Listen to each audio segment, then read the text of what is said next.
E para compreenderem as Escrituras, vamos estar estudando no Evangelho de Lucas, capítulo 5, a partir do versículo 25. E levantando-se logo diante deles, e tomando a cama em que estava deitado, foi para a sua casa, glorificando a Deus. E todos ficaram maravilhados, e glorificaram a Deus, e ficaram cheios de temor, dizendo: hoje vimos prodígios. Então, dessa forma, quando há essa glorificação a Deus, Jesus está alcançando o seu objetivo de anunciar o reino de Deus, a glória de Deus, o domínio de Deus. As pessoas estavam glorificando a Deus, porque a unção do Espírito estava sobre Jesus, o Messias, o Cristo, o Messias de Israel, para que houvesse cura, libertação, anúncio do Evangelho, do reino de Deus, da vinda de Deus, do Espírito Santo de Deus para habitar com o homem e saber que nós fomos criados para podermos viver com Deus. O que nós mais desejamos é estar em casa. E a nossa casa é onde nós moramos com as pessoas que nós amamos. Se disser onde é a sua casa é onde você nasceu, é onde estava a sua família, as pessoas que você amou primeiro, aqueles que te geraram, aqueles que são importantes para você. Mas a grande vinda, a grande realização da casa, do lar, da moradia, o nosso lar, o nosso lugar é com Deus. Antes de pai e mãe, antes da vontade da carne, vem a vontade de Deus para que nós vivêssemos, para que nós existíssemos e para que nós vivêssemos com Ele, estivéssemos morando com Ele.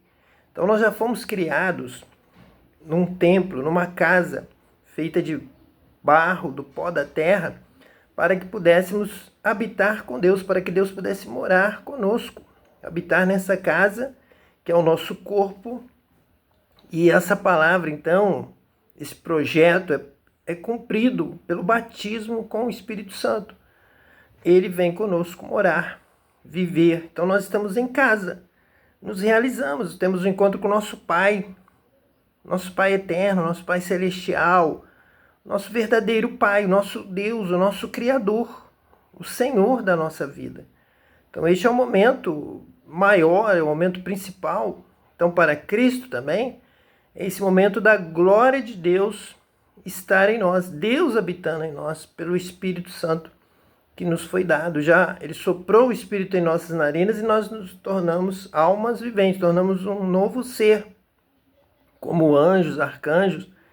Mas anjos, arcanjos e querubins não têm corpo físico para Deus habitar junto com eles. Então sempre há uma certa distância de Deus para os anjos, de Deus para os arcanjos e demais seres celestiais. Mas com o homem, Deus pode habitar nessa casa, não feita por mãos humanas, criadas por Deus para Deus habitar. E estarmos em casa. E só nos realizamos quando sentimos Deus está conosco. Então a nossa vida muda, nossos projetos, nossas intenções, nossa forma de ser. Mas não mudamos e praticamos as coisas com intenção própria, vontade própria, sabedoria própria, mas pela sabedoria dada pelo Espírito Santo de Deus, que nos ajuda, que nos ensina, que nos faz conhecer a Deus.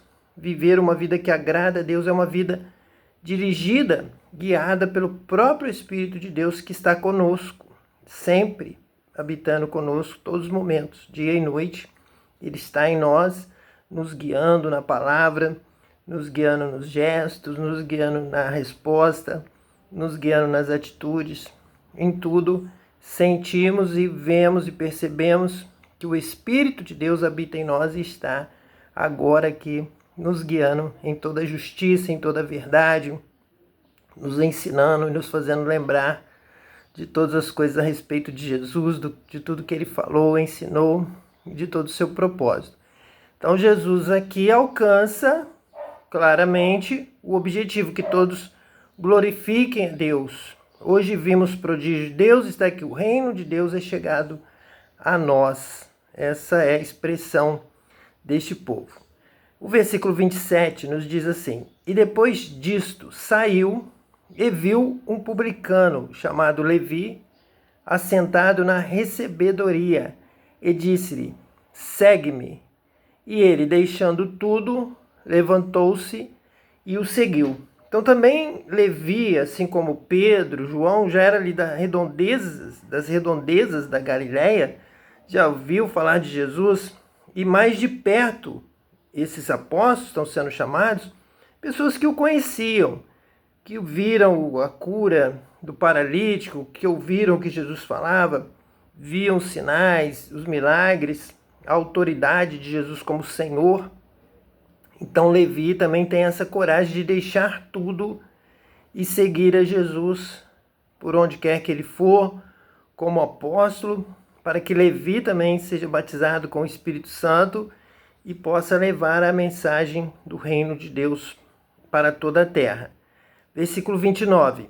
E fez-lhe Levi um grande banquete em sua casa, e havia ali uma grande multidão de publicanos e outros que estavam com eles à mesa.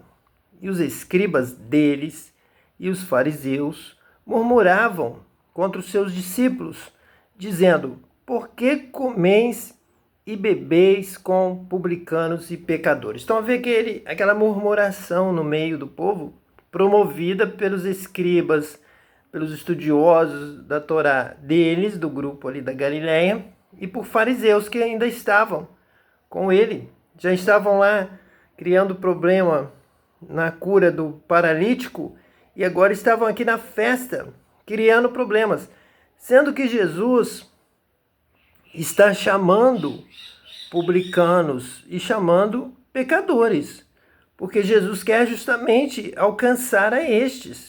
Estes têm algumas características de humildade, de falta de presunção, de sabedoria, de domínio, de cargo, de ordem humana, de posição humana na religião. Então é esses mesmo que Jesus quer. Quer estes humildes, simples, humilhados, pecadores, publicanos, para que sejam batizados com o Espírito Santo e tenham uma expressão pura das coisas do céu, que não valorizem as posições da terra, mas que valorizem este encontro celestial com o Espírito Santo. É exatamente esse o perfil que Jesus quer. Então, no versículo 31, diz assim: E Jesus respondendo, disse-lhes: Não necessitam de médico os que estão sãos, mas sim os que estão enfermos. Eu não vim chamar os justos, mas sim os pecadores ao arrependimento. Esses serão os melhores. Eles serão batizados com o Espírito Santo e vão dar toda a glória a Deus. Vão reconhecer que tudo que eles têm, tudo que são, vem do Espírito Santo.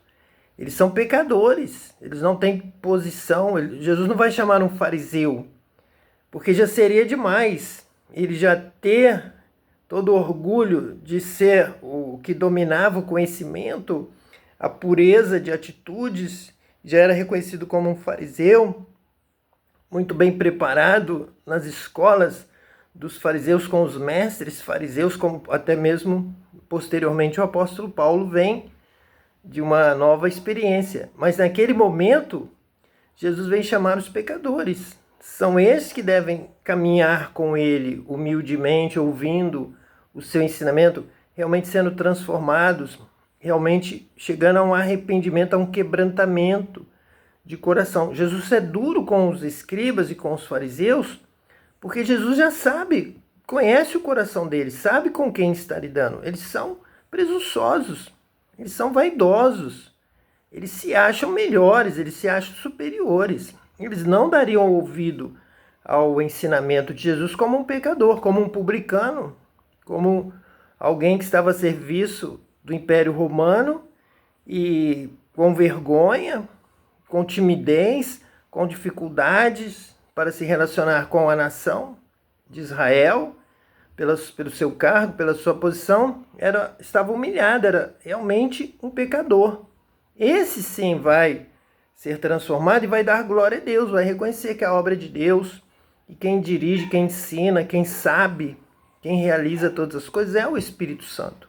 Não é a carne, não é a tradição familiar, religiosa, não são as amizades do mundo que vão lhe dar um poder espiritual. Elas podem te dar um poder terreno, um poder humano, um poder político, econômico ou religioso, mas não vão te dar o poder dos céus. Somente o batismo com o Espírito Santo vai te dar este poder para que você possa, sim, realizar a obra de Deus conforme a vontade de Deus, com humildade, com quebrantamento, servindo a Deus, como Jesus, que se humilhou, fez-se igual a nós para cumprir a vontade do Pai, para nos amar, se humilhar e se entregar por nós até a morte de cruz. Que Deus te abençoe, que você também seja batizado com o Espírito Santo, possa estar dando glória a Deus, louvando a Deus por tudo que Deus tem para te dar, para te capacitar com o poder do alto, o poder do Espírito Santo. Esse é o poder que faz diferença aqui na terra. Que Deus te abençoe hoje e eternamente, em nome de Jesus, o Messias. Amém.